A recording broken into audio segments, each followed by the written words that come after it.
Manyien mag imore kokalo e Ramogi TV. Piny owacho chano yaro pur mar pamba e chenro mageto kauntis 4 mayudore e gwenge mag Nyanza to kod mago mantie alwora mar Nam Lolwe. Homa Bay kod Siaya gin moko kuom gwenge ma igeno yaro e pur mar pamba kendo igeno ni mabiro konyo e Kenya e nyayo kembe maloso lewni kod mo mag chiedo. Edwin Okoth miwa ler mathoth. E twak mar governors kod jatend piny Kenya William Ruto mane omulo weche mag ochumi kod dongruok, pur pamba ne oyangi kaka achiel kuom chenro ma ibiro jiwgo dongruok e loso mwandu ma Kenya thoro golo kowuok e pinje maoko. And I have instructed Moses Kuria and team that we must get you the correct seeds for us to begin the journey to bring back cotton to where it is. We are now doing $500 million. It is a fraction. Governor ma Homa Bay Gladys Wanga ne owacho ni jopur maromo 12,000 osekel kanyakla e kaunti no kama eka 15,000 nitiere thenge mar puro pamba. Yudo kodhi maber kendo moromo to pod en wich bar. If you calculate how much seeds we need about 22,500 kilos of seeds. And we had already talked to our farmers about BT cotton. But now it's become very difficult to access the seed.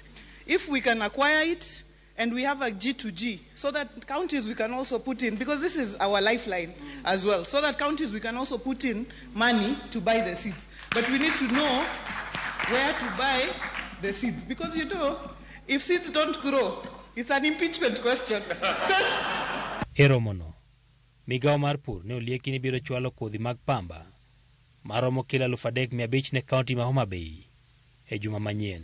Homa Bay bende koro sir mondo bed kod kambi marego pamba kata ginnery moloyo golo pamba e kaunti no ka itero kamachielo. And then there's the issue of ginning, and I think the private sector brought it out. When Homa Bay farmers grow seeds, they are ginned in Salawa, in Baringo. So now, you know, seeing is believing. We know we are faith people. Faith is, you know, believing in things hoped for. But people want to see. If I know this is my ginnery, I will take it there. It's not practical and it's not correct that cotton produced in Homa Bay is ginned in Baringo. It doesn't simply make sense. You know, we have to rethink about that to see how we can assist the private sector with seed capital to provide some of these interventions. Pur pamba bendo sebet ka isire kaunti ma Siaya. Kama igeno ni nyayo pamba biro kelo thuolo mag tije kendo jiwo yuto mag jogwenge makaluo. Pamba bende iloso godo mochiedo ma Kenya nyiewo kowuok e pinje maoko kod omenda ma ok tin shiling bilion 100 higa ka higa.